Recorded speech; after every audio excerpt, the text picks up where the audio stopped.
말씀은 마태복음 16장 1절부터 20절까지의 말씀입니다. 마태복음 16장 1절부터 20절까지의 말씀.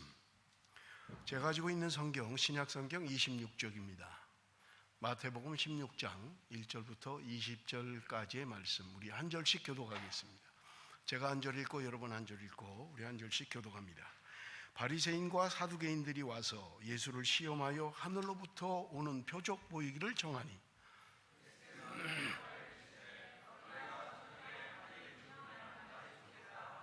아침에 하늘이 붉고 흐리면 오늘은 날이 굳겠다 하나니 너희가 날씨는 분별할 줄 알면서 시대의 표적은 분별할 수 없느냐?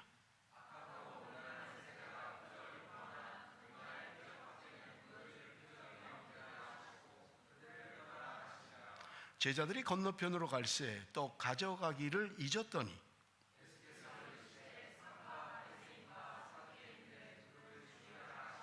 제자들이 서로 논의하여 이르되 우리가 떡을 가져오지 아니하였도다 하거늘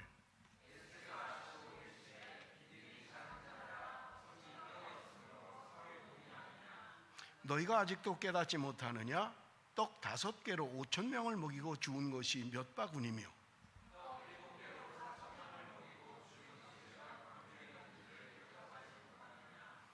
어찌 내 말한 것이 떡의 관함이 아닌 줄을 깨닫지 못하느냐? 오직 바리새인과 사두개인들의 누룩을 주의하라 하시니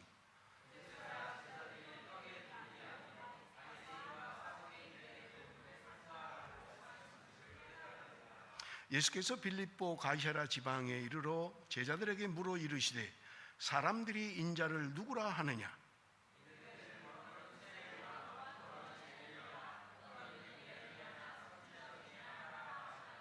이르시되 너희는 나를 누구라 하느냐?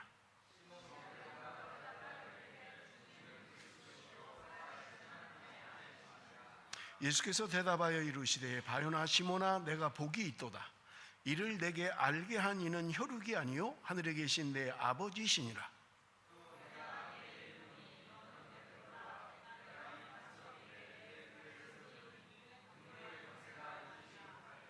내가 천국 열쇠를 내게 주리니 내가 땅에서 무엇이든지 매면 하늘에서도 매일 것이요 내가 땅에서 무엇이든지 풀면 하늘에서도 풀리리라 하시고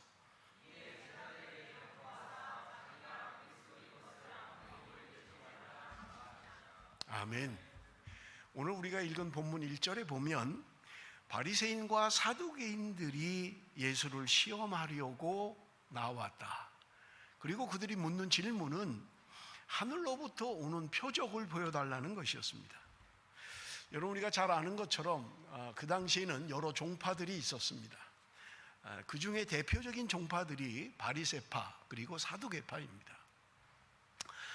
바리새파 사람들은 보통 우리가 율법주의자다라고 하는 사람들로 말씀을 굉장히 중요하게 여기는 사람들이고요, 예배 중심의 삶을 사는 사람들입니다. 이 사람들은 주로 서민들, 가난한 사람들에게 인정받는 그런 사람들이었습니다. 그러나 사두개파 사람들은 굉장히 권력정과 밀착된 아주 그런 권력의 사람들이었던 것을 우리는 알 수 있습니다. 여러분 바리새파와 사두개파가 확연히 다른 게 뭐냐면 부활에 대한 것입니다. 바리새파 사람들은 부활 신앙을 가지고 있었어요. 그러나 사두개파 사람들은 부활을 믿지 않았던 거예요. 그러니까 이 바리새파와 사두개파는 신학적으로 늘 경쟁, 싸움의 관계에 있었던 사람들이에요. 부활이 있느냐, 부활이 없느냐 하는 것 때문에 싸웠던 거예요.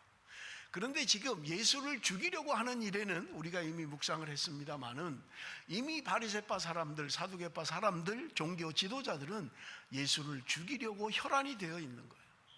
근데 지금 그들이 하나가 되어서 예수를 시험했다고 이야기하고 있는 것입니다. 그때 주님이 그들에게 대답을 하십니다. 4절 말씀입니다. 악하고 음란한 세대가 표적을 구하나 요나의 표적밖에는 보여줄 표적이 없느니라 하시고 그들을 떠나 가시니라. 여러분 바리새파 사람들은 유대 전통을 중시하는 사람들이에요. 그런가 하면 헬라 문화를 거부하는 사람들이었습니다.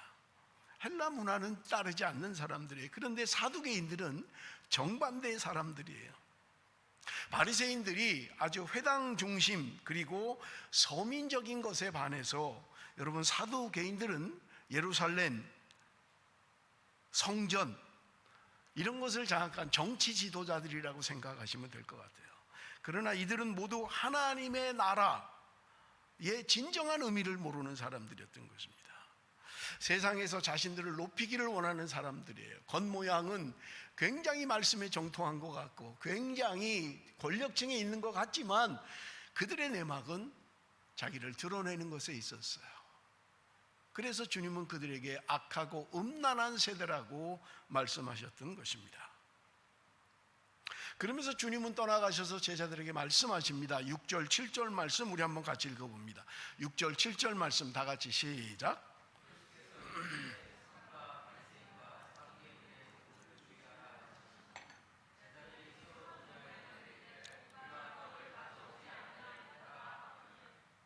주님이 지금 제자들에게 말씀하십니다. 바리새인과 사두개인들의 누룩을 조심해라 라고 말씀하시는데, 지금 제자들은 떡 가져오지 않은 거 걱정하고 있는 거예요. 아, 주님이 지금 우리 보러 떡 챙기라고 그러는데 우리가 떡을 안 가져왔네. 주님의 말씀은 지금 어떤 영적인 의미로 이야기를 하고 있는데 그들은 아주 현세적인 것으로 반응을 하고 있는 거예요. 일부 때도 말씀을 드렸습니다마는 예수님의 음성을 직접 들은 사람들도 예수님의 말씀을 오해하고 있는 거예요. 제대로 안 듣는 거예요. 예수님은 지금은 다른 이야기를 하고 있는데 그들은 세상적인 떡 생각만 하고 있는 거예요. 예수님의 음성을 직접 들어도 오해를 한다는 말이에요. 말씀을 잘못 해석한다는 말입니다. 말씀을 잘못 해석하면 본질을 놓치고 떡에만 관심을 가질 수밖에 없는 것이 저들의 입장인 것입니다.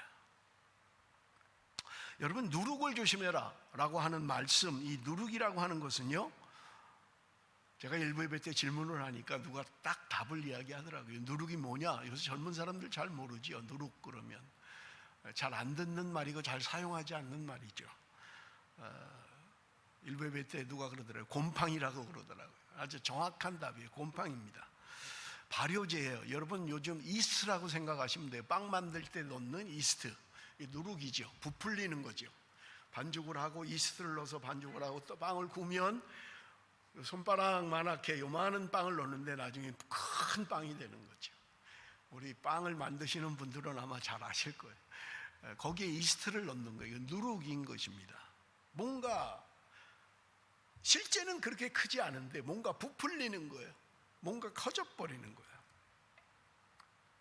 예수님께서는 뭔가 바리새인과 사두개인들의 교훈에 관하여 말씀하고 있는데 제자들은 지금 빵 걱정하고 있는 거예요. 그러니 얼마나 시각의 차이가 있습니까? 주님이 하시는 말씀 직접 들은 그들인데도 말씀을 곡해하고 오해하고 잘못 해석하고 있는 거예요. 자기 마음대로 생각하는 거예요. 여러분 11절 12절 우리 한번 보겠습니다. 11절 12절 다 같이 읽습니다. 시작.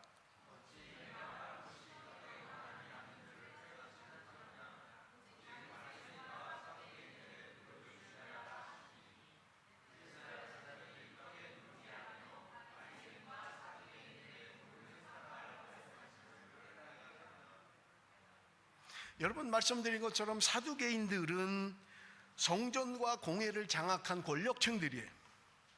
바리새인들은 우리가 보통 말하는 율법주의라고 할 만큼 말씀에 정통하다고 하는 사람들이에요. 그래서 사람들에게 존경을 받고 인정을 받는 사람들이었습니다. 그러나 정작 그들의 권위와 교훈은 사람의 생각들이었고 자신들의 전통을 중요시하는 것들이었습니다. 경건이나 거룩과는 거리가 먼 사람들이었던 것입니다. 겉보기에는 그럴듯해 보이는데 실상은 그렇지 않았다는 말입니다. 하나님의 나라, 하나님의 복음과는 거리가 먼 사람들이었던 것입니다. 그래서 주님께서 바리새인과 사두개인들의 누룩을 조심하라고 말씀하셨던 것입니다. 우리가 이미 묵상했습니다만 마태복음 15장 9절에 이렇게 말씀합니다. 사람의 계명으로 교훈을 삼아 가르치니 나를 헛되이 경배하는도다 하였느니라 하시고, 하나님의 계명을 중요시 여기는 게 아니에요. 하나님의 말씀을 중요시 여기는 게 아니라 사람의 계명을 중요시 여겼다는 말이에요. 하나님의 말씀이 중요한데, 오늘 우리가 찬양하면서도 그런 내용이 있었잖아요. 하나님의 말씀을 중요하게 여겨야 되는데 사람의 말을 더 중요시 여겼다는 거예요. 여러분, 우리는 어떻습니까? 나는 하나님의 말씀을 중요하게 여깁니까? 아니면 사람의 생각, 사람의 말, 사람의 전통, 그걸 더 중요하게 여깁니까? 하나님의 말씀을 중요하게 여겨야 될 그들이 사람의 생각, 사람의 뜻, 사람의 말을 중요하게 여겼다는 말입니다. 하나님의 말씀보다 사람의 경험이나 말들이 우선시되면 소망이 없습니다. 언제나 하나님의 말씀을 겸허하게 받아들여야만 합니다. 사랑하는 성도 여러분, 사람의 말에 현혹되지 마십시오. 사람의 말이 중요하지 않습니다. 하나님의 말씀이 중요합니다. 예수님께서 지금 어딘가를 떠나시면서 제자들에게 질문하십니다. 마태복음 16장 13절 14절입니다. 우리 한번 같이 읽어봅니다. 다 같이 읽습니다. 시작.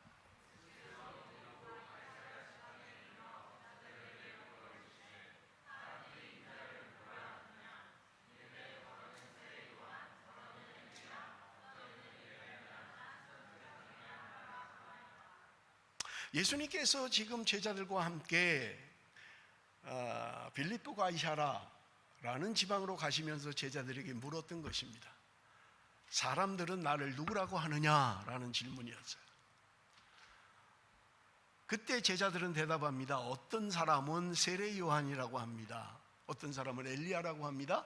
어떤 사람은 느헤미야라고 합니다. 어떤 사람은 대답하기를 선지자 중에 한 사람입니다 라고 대답했던 것입니다.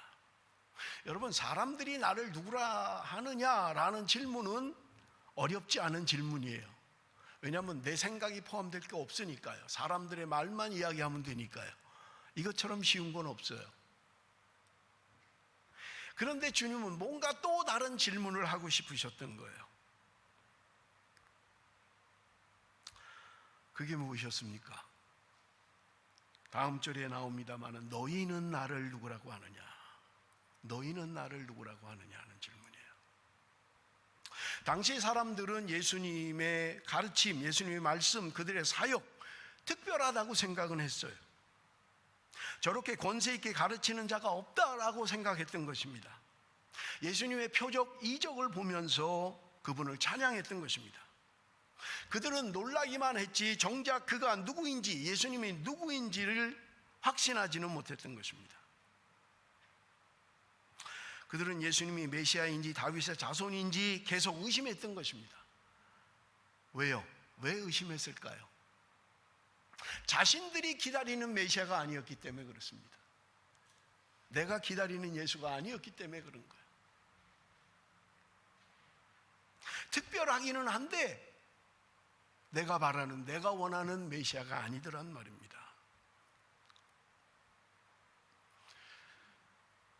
그래서 어떤 분이 글을 쓰는데 그런 이야기를 했어요. 이 시대에 예수님이 오신다면 못 알아볼 것이다. 똑같이 못 알아볼 거라는 거예요. 우리 예배 드리는 이 현장에 주님이 오시는데 얘들아 나야 하는데 우리는 정작 못 알아본다는 거예요. 그럴 리가 있나요? 주님을 몰라볼 리가 있나요? 여러분, 우리가 알고 있는 예수는 각색된 예수를 알고 있어요. 여러분이 예수님에 대한 이미지는 어때요? 예수님 그럼 뭐가 떠올라요? 금발에 허리까지 내려가는 자연산 머리에, 코는 빼쪽하고 눈은 부리부리하고 뒤에는 광채가 나는 것 같은, 그래서 한눈에 봐도 알아볼 수 있는, 그렇지 않나요? 우리의 이미지, 예수에 대한 이미지는 그렇지 않나요? 그런데 성경은 예수에 대한 이미지를 그렇게 말하고 있지 않잖아요. 볼품도 없다, 모양도 없다, 흠모할 만한 아무것도 없다고 성경은 이야기해요. 볼품이 없다고 예수님 모습이. 고운 모양도 없어요. 흠모할 만한 어떤 모습이 아니더라는 거예요, 예수님은. 그런데 우리의 각색된 예수는 어떻습니까?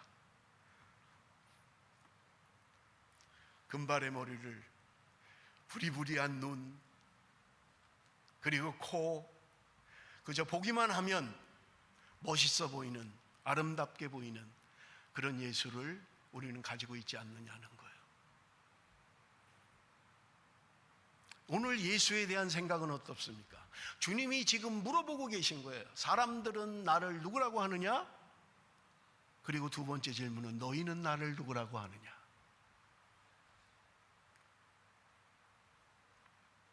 그들은 그냥 놀라기만 했지 예수님은 뭐 특별하다고 생각했어요. 그 사람은 대단한 사람이야. 그런데 정작 그들이 기다리는 메시아는 아니라고 생각했던 거예요. 왜냐하면 자신들이 가지고 있는 메시아 상이 있었기 때문에 그래요. 그래서 몰라보는 거예요. 혹시 우리도 그렇지 않을까요? 예수님은 나의 병을 고쳐주실 분이야. 예수님은 나를 사업을 잘되게 하실 분이야.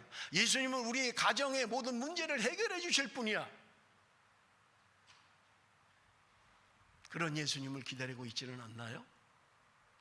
그래서 정작 예수님이 오셔서 나를 따라오려거든 자기를 부인하고 십자가를 지고 나를 따르라고 하는 주님의 말씀 앞에도 아니 그거 말고 우리 오늘 고집사님이 기도하면서도 얘기하셨잖아요. 좁은 길 말고 그냥 넓은 길, 가기 편한 길. 그래서 주님이 우리 곁에 오셔도 못 알아본다는 거예요. 주님이 말씀하셔도 말뜻을 못 알아듣는다는 거예요.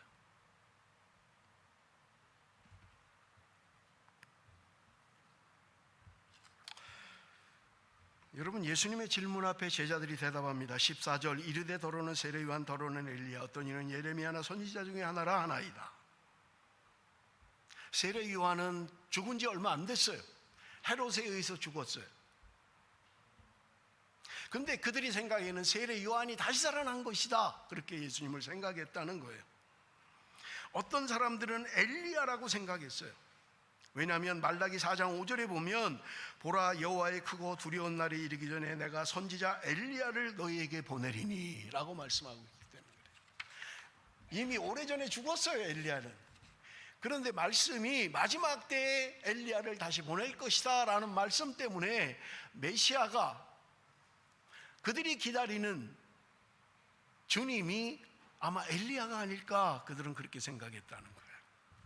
어떤 사람들은 예레미야라고 생각을 했다는 말입니다. 여러분, 야사에 보면 예레미야가 이스라엘이 멸망할 당시에 뭐 마지막 멸망을 앞두고 예언했던 선지자잖아요. 그러니까 예레미야가 언약궤와 분향단을 느보산 어디에나 감춰놨다는 거예요. 그래서 언젠가 사람들이 그 언약궤와 분향단을 회복하고 찾아낼 때 메시아가 오실 것이라는 이스라엘의 야사가 있었던 거예요. 그러니까 그들은 예레미야가 오면 메시아가 오실 것이다. 그래서 예수님은 아마 예레미야와 같은 자일 것이다 라고 생각했다는 말입니다.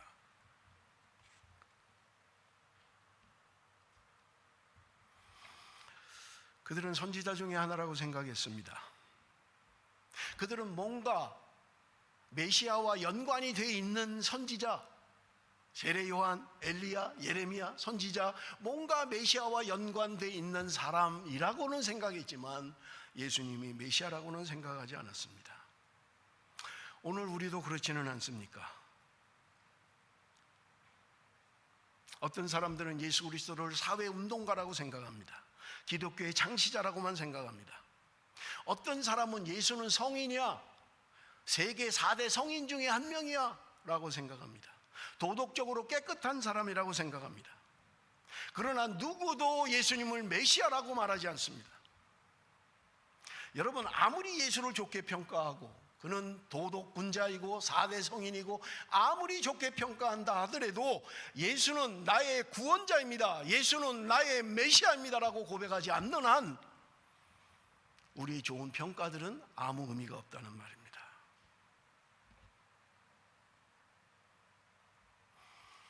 예수는 사람 중에 최고야 라고 하더라도 나하고 아무 의미가 없습니다. 그래서 예수님께서는 제자들에게 다시 질문하십니다. 15절 16절 이르시되 너희는 나를 누구라 하느냐? 시몬 베드로가 대답하여 이르되 주는 그리스도시요 살아계신 하나님의 아들이시니이다. 여러분, 굉장히 중요한 고백이에요. 마태복음을 둘로 나눈다면 16장부터 마지막 28장까지가 후반부예요.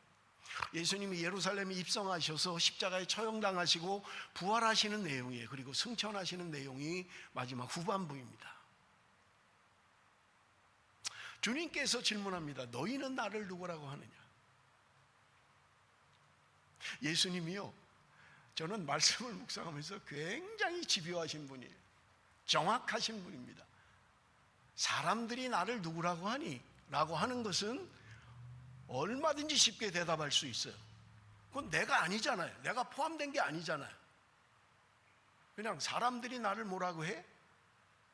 이건 얼마든지 대답할 수 있어요. 그런데 너희는 나를 누구라고 생각하느냐 하는 질문 속에는 내가 포함되는 거예요.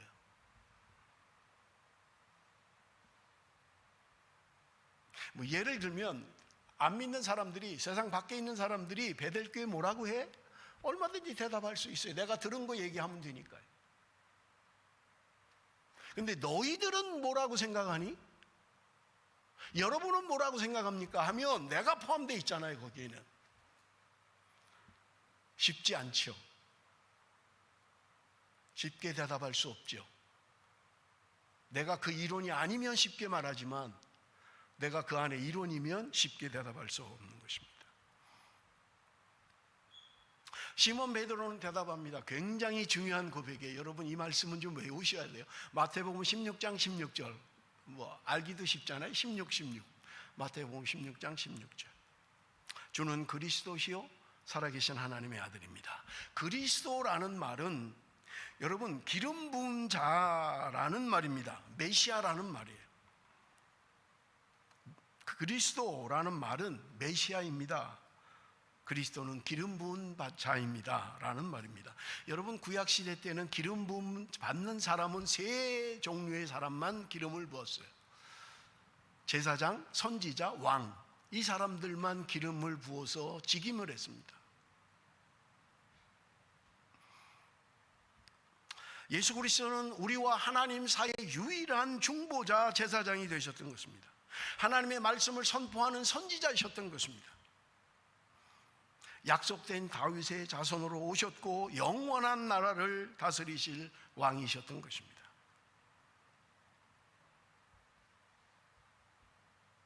베드로는 예수님을 살아계신 하나님의 아들이라고 고백하고 있는 거예요. 하나님의 아들이라는 말은 하나님의 속성을 가지고 있다는 거예요.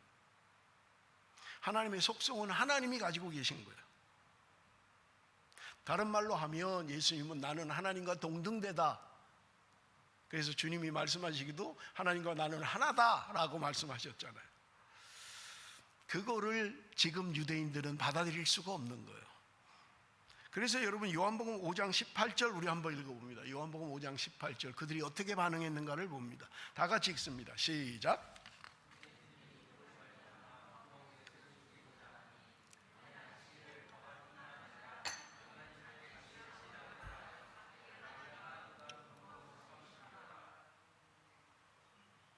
예수님이 하나님과 나는 하나야 라고 하는 말을 당시 유대인들이 받아들이지 못하는 거예요. 불경건하다고 생각하는 거예요. 신성모독이라고 생각하는 거예요.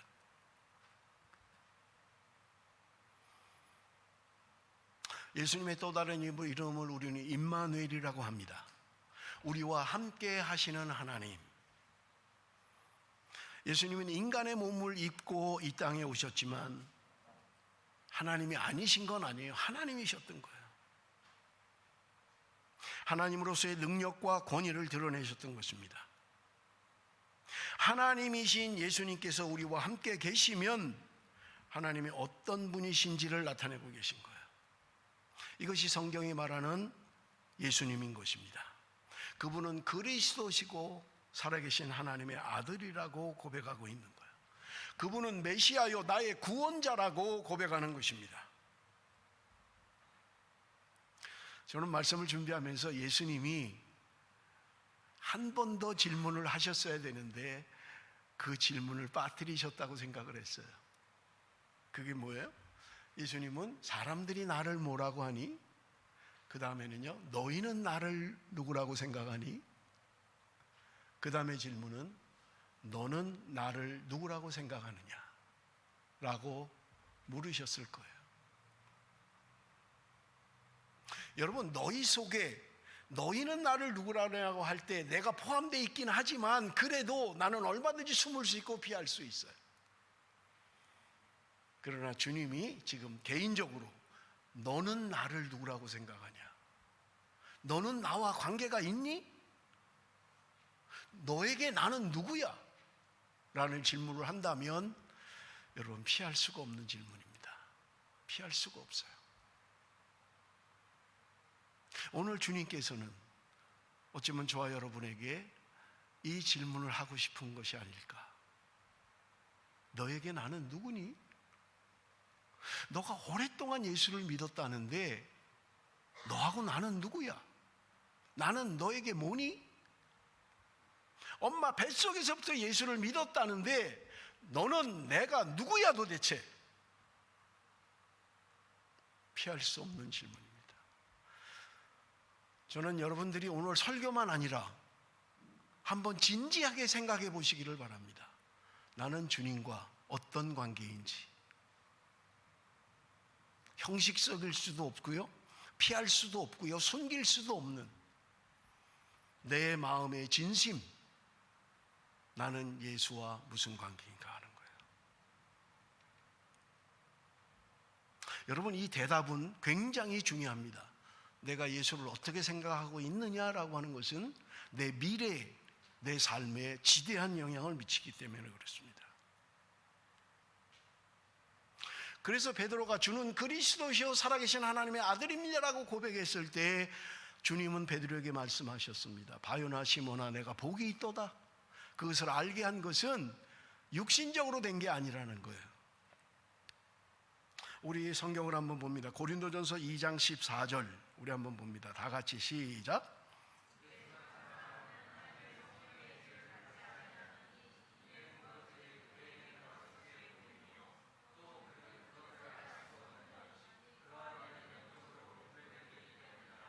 육에 속한 사람은 성령의 일들을 받지 않는다는 거예요. 왜요? 어리석게 보이기 때문에 그렇다는 거예요. 그래서 알 수도 없다는 거예요. 육에 속한 사람은 영적인 일을 알 수가 없다는 거예요.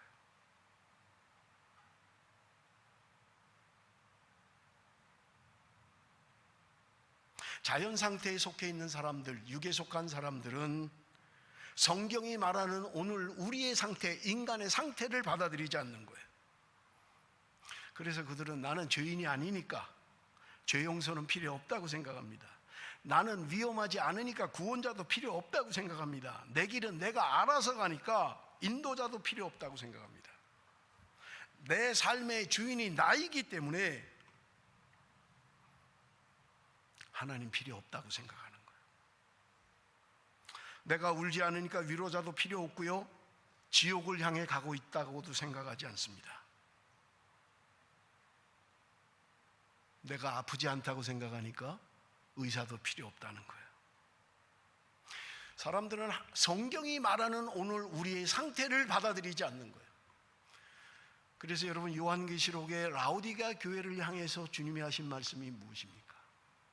그들은 잘 보고 있다고 생각했어요. 왜냐하면 안약 공장들이 많았기 때문에 눈 치료의 공장들이, 특효약들이 있었어요. 그러니까 그들은 언제나 잘 본다고 생각했어요. 거기에는 밍크 공장들이 있었어요. 그러니까 추운 겨울에도 따뜻한 밍크 코트를 입으면 되는 거예요. 그들은 잘 보고 잘 먹고 잘 입고 다닌다고 생각했는데 주님은 그들을 향하여 너희는 눈 멀었다, 너희는 벌거벗었다. 주님은 라오디게아 교회를 향하여 책망하셨던 것입니다. 나는 잘 보는 줄 알았어요. 잘 입고 다니는 줄 알았어요. 잘 먹고 다니는 줄 알았어요. 예수 잘 믿는 줄 알았어요. 그런데 주님은 책망하셨던 거예요. 왜 너가 눈먼 걸 못 보니? 너는 왜 헐벗고 발가벗고 다니는 걸 못 보니? 주님이 책망하셨던 것입니다. 오늘 이 시간 주님께서 우리 곁에 오시면 뭐라고 말씀하실 것 같은가요?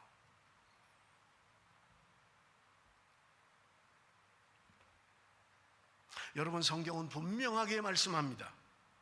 모든 사람이 하나님을 떠났다는 거예요. 그래서 스스로 구원을 얻을 수 없다는 게 성경이 말씀하고 있는 거예요. 그런데도 보지 못해요. 듣지 못해요. 영적 장애를 갖고 있는 거예요. 내 모습을 보지 못하는 거예요. 내가 어떤 상태인지 영적으로 보지를 못하는 거예요. 무엇이 진실이고 무엇이 거짓인지조차도 분별을 하지 못하는 거예요.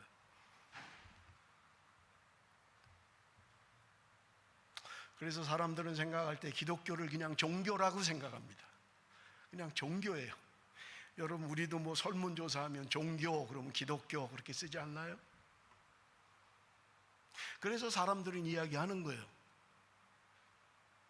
그냥 종교는 삶의 일부라고 생각하는 거예요. 그냥 삶의 일부야, 종교는. 종교가 삶의 전부가 되면 안 된다고 생각하는 거예요. 그건 광신자들이나 그렇게 믿는다고 생각하는 거예요. 성경은 우리에게 분명히 말씀합니다. 주님이 말씀하시는 그 삶을 우리가 추구하고 따라간다면 우리는 분명히 예수가 나의 삶의 전부여야만 합니다. 예수는 나의 삶의 부분이 아니에요. 그냥 일주일에 하루 교회 와서 예배 드리는 게 내 삶의 한 부분이 아니라는 말이에요. 내 삶의 전부.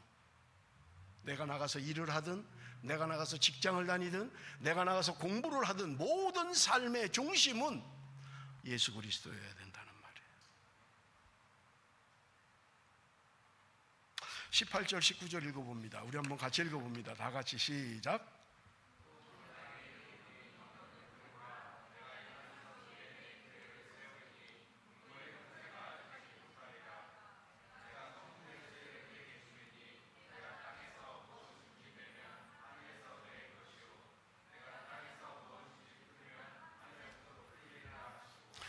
바른 신앙의 고백을 한 베드로에게 주님은 두 가지 약속을 하셨습니다. 하나는 뭐냐? 내가 이 반석 위에 교회를 세울 것이다. 천국의 열쇠를 줄 것이다. 두 가지 약속을 하셨어요. 교회는 주님이 세우시는 것입니다. 그런데 문제가 뭐냐면 이 반석 위에 교회를 세울 것이다 라는 게 문제예요. 지금까지도 신학자들 사이에, 그리고 가장 크게는 캐톨릭과 개신교 사이의 논쟁점이에요. 캐톨릭에서는 생각하기를 이 반석이라는 반석이 베드로의 이름이 반석이에요. 그래서 베드로 위에 교회를 세우시겠다라고 하시는 말씀으로 받아들였던 거예요. 그래서 초대 교황이었던 베드로를 시작으로 해서 계속되어져 내려오는 캐톨릭의 교황, 그는 교회의 수장이었던 거예요. 모든 교회는 교황으로 말미암아 이루어졌다고 생각하는 거예요. 그런데 개신교는 베드로가 아니라는 거예요. 베드로가 고백한 신앙 고백 위에 교회를 세우셨다고 말씀하고 있는 거예요. 그러면 누구 말이 맞냐, 누구 말이 틀리냐라고 하는 것은요, 문법적으로만 보면 금방 알 수 있어요. 문법을 보면 알 수 있어요. 이 문장의 문법을 보면 금방 알 수 있다는 말이에요. 그게 무슨 말이냐면, 여러분 헬라어는 명사 앞에 관사가 반드시 붙어 있습니다.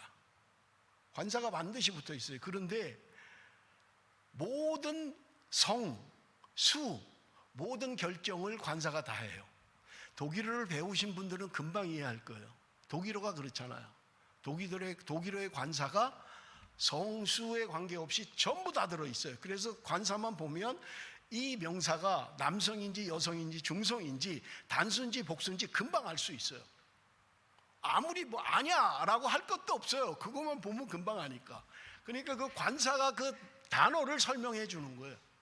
그런데 이 문법에서 사용한 건 뭐냐면 베드로라는 사람을 할 때 그 관사가 남성 관사를 사용하고 있는 거예요. 그러니까 맞잖아요. 그건 뭐 틀림없는 거예요. 사람인데 베드로라는 단어를 설명할 때 남성 단수 관사를 사용하고 있다는 말입니다. 그런데 문제는 이 반석 위에 교회를 세운다라고 할 때 반석은 그럼 뭐냐는 거예요. 반석. 그런데 캐톨릭에서는 이것을 베드로라고 생각했던 거예요. 왜냐하면 베드로 이름이 반석이니까. 그런데 개신교에서는 아니라는 거예요. 왜냐하면 이 반석이라는 반석의 관사가 여성 관사를 사용하고 있어요. 그러니까 이거는 조금만 문법을 알면 중고등학생들이 금방 영어 문법만 좀 알면 이게 맞다 틀리다 금방 나오잖아요. 베드로라면 여기 남성 관사를 사용해야 돼요. 근데 여성 관사라고요. 그리고 그 뒤에 나오는 교회도 여성 관사를 사용하고 있어요. 그러니까 이거는 베드로라는 사람을 말하는 게 아니잖아요. 그래서 개신교에서는 이거는 사람인 베드로를 말하는 게 아니라 베드로가 고백한 신앙 고백, 오늘날 성도들이 고백하는 그 고백 위에 교회를 세우겠다고 말씀하고 있는 거예요. 왜 그러냐면 베드로라는 헬라어 말은 페트로스라는 단어를 사용하고 있어요. 그런데 반석이라는 단어는 헬라어 말로 페트라라는 단어를 사용하고 있어요. 그러니까 달라요, 단어 자체가. 베드로는 페트로스고 반석은 페트라라는 말이에요. 여러분 우리 성지순례 가는 사람들이 뭐 페트라를 갔다 왔다 뭐 그런 얘기 많이 하잖아요. 돌로 된 것들, 그래서 돌로 지어진 것들, 거기 가면 돌로 많이 돼 있는 거예요. 그래서 이름이 페트라예요. 페트라 지역이라고 이야기하는 거예요. 그래서 다르다는 거예요. 여러분 그렇게 이해를 좀 하시면 좋을 것 같고요. 교회의 본질이 뭐냐? 교회는 건물이나 조직이 교회가 아니라는 거예요. 예수 그리스도를 구원자로 고백하는 사람들의 모임이 교회인 것입니다.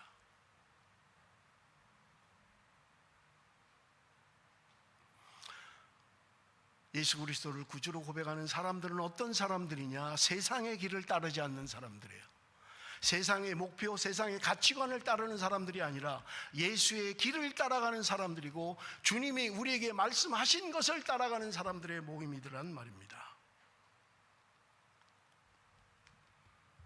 그래서 교회의 주인은 예수 그리스도라고 이야기해요. 오늘 우리 찬양하면서도 이야기했잖아요. 찬양하면서도 나오잖아요. 예수 그리스도는 교회의 머리 되시는 분입니다. 우리는 바로 그 교회의 몸 지체라고 성경은 우리에게 말씀하고 있는 거예요.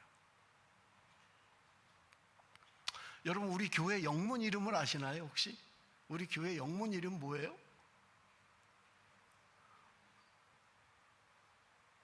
아시는 분 한번 얘기해 보실래요? 우리 교회 영문 이름 뭐예요? 한 분도 모르세요? 주보에 나와 있잖아요. 베델, 그 다음에 뭐라고 돼 있어요? 프리스비테리안 처치 오브 멜본 이렇게 돼 있잖아요. 그죠? 프리스비테리가 뭐예요? 프리스비테리안이 뭐예요? 장로교회라고 하는데 장로라는 말이 어디 있어요? 어디 있어요? 우리 교회 이름에 멜번 베델 장로교회입니다 라고 하잖아요. 근데 장로가 어디 있냐고요? 장로라는 단어가. 프리스비테리라는 말이 장로라는 말이에요. 무슨 말이냐? 여기 장로라는 말은 엘더스를 말하지 않아요. 교회의 직분의 장로를 말하고 있지 않다고요. 목사와 장로로 구성된 프리스비테리가 장로예요. 장로회. 그래서 바울이 디모데에게 이야기할 때도 그런 얘기를 하잖아요. 너가 장로회에서 안수받은 것을 기억해라 라고 말하고 있잖아요. 엘더스가 아니에요. 장로교회는 장로들이 다 운영한데 그렇지 않아요. 잘못 알고 있는 거예요. 장로라는 말을 잘 몰라서 그래요. 엘더스 처치가 아니라 프리스비테리안입니다. 목사와 장로로 구성된 회를 말하는 거예요. 그 모임을 말하는 거예요. 기억을 하셔야 됩니다. 장로교회가 뭐야? 그럼 엘더스 처치 이렇게 하면 안 돼요. 그건 엘더스 처치가 아니에요. 프리스비테리안입니다. 주님께서 내 교회를 세우시겠다고 말씀을 했어요. 우리 교회는 누가 세웠어요? 베델교회 누가 세웠어요? 잘 모르세요? 황 목사님이 뭐 2007년도에 퍼스에서 와갖고 세운 거 아니야? 맞아요. 그렇지만 제 교회가 아닙니다. 목사의 교회가 아니에요. 사람을 통해서 하셨지만 주님이 세우신 거예요. 주님이 세우신 거예요. 그 교회의 머리가 예수 그리스도시라고 말씀하고 있는 거예요.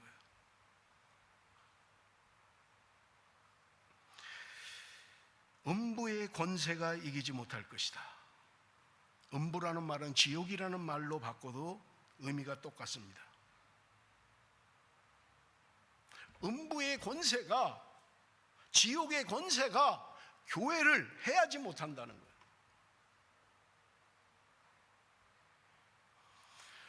지난주에 우리 고집사님이 우리 교회 카톡방에 로즈베리의 부흥에 대한 동영상을 올려주셔서 제가 아주 은혜롭게 잘 봤습니다. 지금 우리가 살고 있는 이 시대에 어느 곳에선가 하나님의 부흥이 일어나고 있다는 거예요. 그 부흥의 특징이 여느 부흥과 거의 같아요. 우리나라 한국에 1907년에 일어났던 평양 장대현 교회에서 일어났던 부흥과 거의 같아요. 언제 부흥이 일어나는가라고 하는 거예요. 하나님의 이름을 사모하는 자들이, 하나님의 능력을 사모하는 자들이 그렇게 모여서, 여러분 제가 보니까 예배가 끝나는데 가지를 않는 거예요. 학생들이 시간이 가는 줄도 모르고 그들은 회개하고 기도하고 개인적으로도 기도하고 335 모여서 기도하고 하나님의 부흥을 갈망하는 거예요. 언제 일어납니까? 이러한 일들은 저절로 일어나지 않아요. 저절로 일어나지 않습니다. 한 청년이 나와서 간증하는 것을 봤어요. 우리가 얼마나 이 도시를 위해서, 이 학교를 위해서, 부흥을 위해서 갈망하며 기도했는지. 부흥의 서막은 하나님의 이름을 높이는 것입니다. 하나님의 영광을 높이는 거예요. 그것을 사모하는 자들이 모여 하나님의 영광을 부르짖을 때 하나님의 부흥은 임하는 것입니다.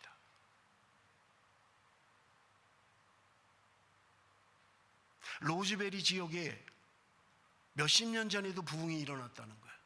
학교가 수업을 스톱해버렸어요. 학생들이 모여서 기도하느라고 수업에 들어갈 생각을 하지 않는 거예요. 며칠씩 그들이 모여서 하나님께 부르짖고 기도하는 거예요. 학교가 수업을 중단시켜버렸어요. 영국 웨일즈 지방에 일어났던 놀라운 부흥의 역사는 수천 명, 수만 명이 모여서 이루어진 게 아니라, 여러분 아마 보셨을 거예요. 아주 초라한 시골 교회, 굉장히 작아요. 교회가 뭐 100명도 못 들어가겠더라고요. 거기에 젊은이들이 17명이 모여서 하나님 우리에게 부흥을 주옵소서, 하나님 우리에게 부흥을 주옵소서. 몇백 명, 몇천 명이 모여서 기도한 게 아니에요. 10명이 모여서 그렇게 부르짖어 기도할 때 하나님의 부흥이 임했던 것입니다.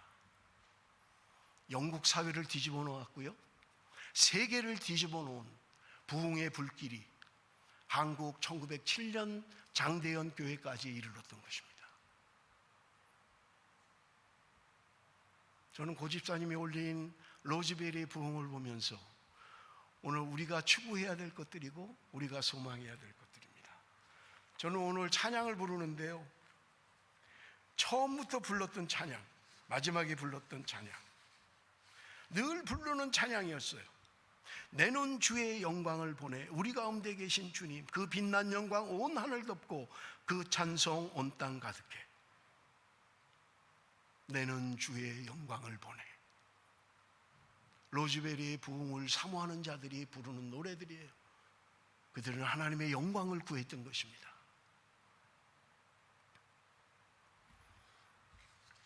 오늘 우리가 하나님의 부흥을 경험하기 위해서는 우리 안에 사모함이 있어야만 합니다.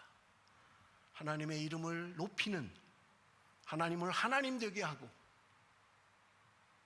교회는 그저 교회를 다니는 사람들의 모임이 아니라 예수 그리스도를 주로 고백하는 사람들이, 예수 그리스도를 따라가기를 원하는 사람들이, 그들이 교회인 것입니다. 그들이 사모함이 부흥을 일으키는 것입니다. 그렇다면 오늘 우리의 소망은 하나님의 부흥을 사모해야만 하는 것입니다. 음부의 권세가 해치지 못합니다. 내가 천국의 열쇠를 내게 주노니 내가 땅에서 무엇이든지 매면 하늘에서도 매일 것이요 내가 땅에서 무엇이든지 풀면 하늘에서 풀리리라 하시고, 교회의 권세를 이야기합니다. 기도할 때 하나님이 역사하신다는 거예요. 응답하신다는 거예요. 저는 지난 주간에 이름을 얘기 안 해도 금방 여러분이 알 것 같아서 우리 이정학 성도가 기도 제목을 보내왔어요. 3월 기도 제목입니다. 목사님, 우리 가정 3월 기도 제목 이겁니다. 근데 다른 거는 제가 잘 모르겠고 그 기도 제목 안에 3월 달까지 학생 비자가 끝난다는 거예요. 그래서 지금 그 학교 취직한 그 인비테이션을 받아야 지금 영주권을 신청할 수 있다는 거예요. 근데 먼저 3월 기도 제목 받을 때는 목사님, 우리 인비테이션 받을 수 있도록 기도해 주세요 라고 올렸어요. 근데 며칠 있다가 다시 연락이 왔어요.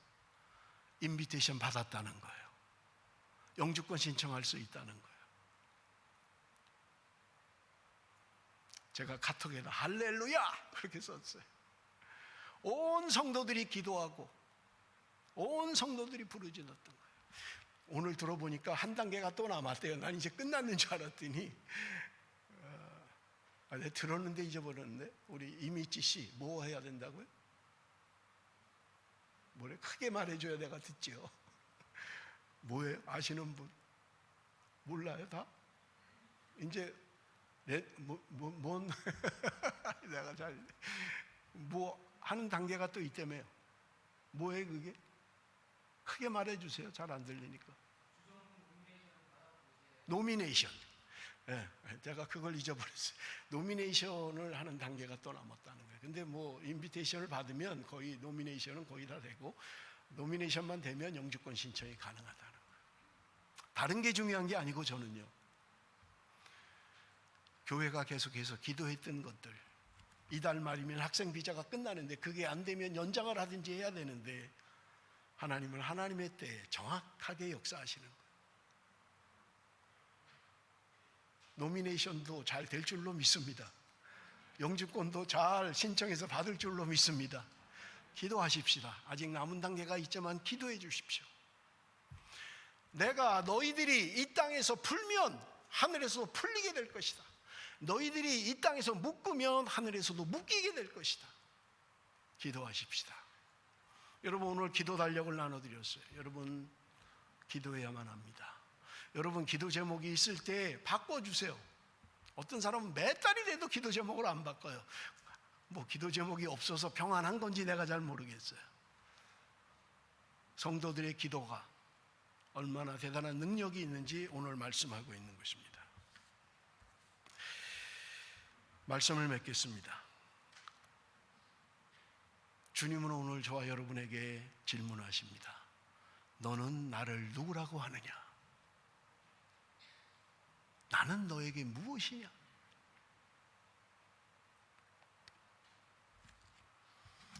주님께서는 우리에게 말씀하십니다.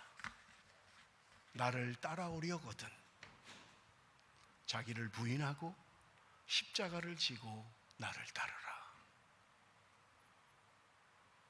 제가 매일 성경 큐티 엊그제 본문이었잖아요.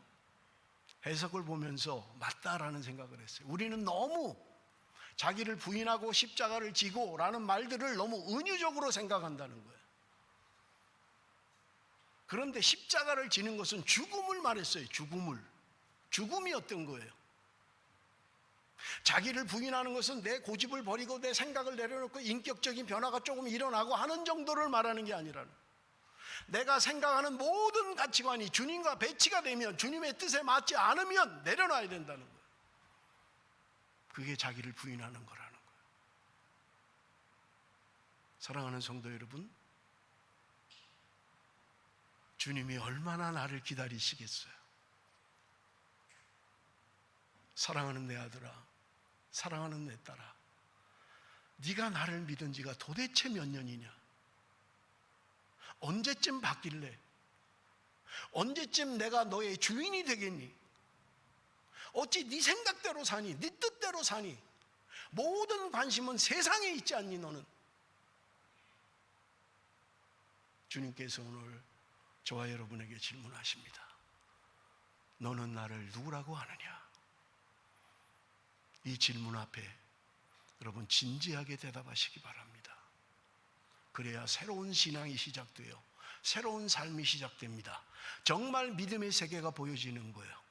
보지 못하는 것들의 증거, 내가 바라볼 수 없는 것들의 확실한 것이 되는 것입니다.